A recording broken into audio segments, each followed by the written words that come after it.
بسم الله الرحمن الرحیم. نن دا ګوره پټن کې موږ سره دا ډرایورونه هم لوړ دي، قومي ټول مشرونه هم لوړ دي.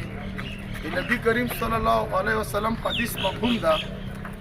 چې کوم قوم د وعدې کې فرضي کوي هغه مونږ نه ده. نو الحمدلله مو ول مسلمان یو، بیا پښتانه یو، مو چې کومه میدا مشرونو کړې ده امنتي ګوته آئی. اول خو په اسلام نظریه سره کاغه تا وخت چې هغه خلیفہ فرضي کوي نو مو مسلمانۍ کې شاک ده. ان شاء الله مو به هیڅ قسم خلیفہ فرضي نه کوو، مو په خپل مایدې په امن تګي بنتي ویلوړ خال کیو. او به خبره ده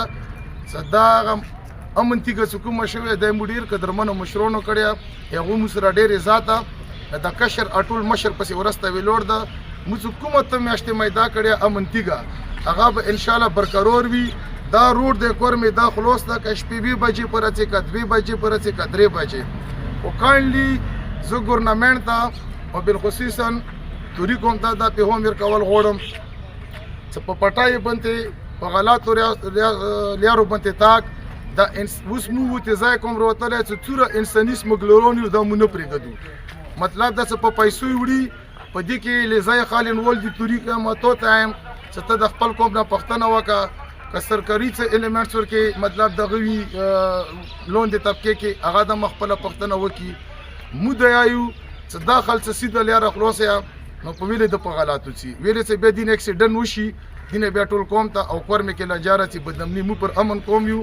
بالکل بدامني نه غواړو خپل امن تګي پسې ویلوړ یو. او دویمه خبره ده چې موږ کومه ویلفیر کمیټي د ځوانونو مټول سره ویلوړ دی بیا به تاسو کیمرې کې وخایو څنګه ته ایمو د خپل دیزنه خبرداري ورکوي چې کتو چې شپې چوک ولې دو په روډ بنتي ویاچی او که په بل سیټ لو مو بغاک پکو او ټول کور می خلکو ته مو دی آیو چې مو بغاک پکو هغه د ودریږي نو کمیټي ولا سره دا بیا مطلب د سپا ورشتو د اب ګورنمنت ته ان شاء الله هغه کوي حواله کوي دا ټول کمیټي ته مو طرف هغه د سړی بنتي غا کوي به حواله کوي. او کاینلی د یو شای ز ټولو ته نن انتباه ورکوم کاغه تورای ده کاغه شیا کې سمګلر ده کاغه سونی کې کاغه مو بغن ولوي چې کوم سړی په غلطه لارې بوتلو هغه ته بکړه ساسو به ملي ګیری سي دینه مو امن خرابېږي او مو امن سره ان شاء الله او ما سره شانه بشانه ویلوړو.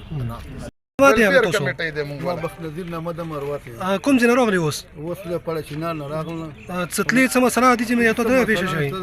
او بګن نه خو بالکل مستمسنه سره په خبره ډیر خوشحال کړلو. الله دې دوی عزت کې خدای دې یو عزت وکړي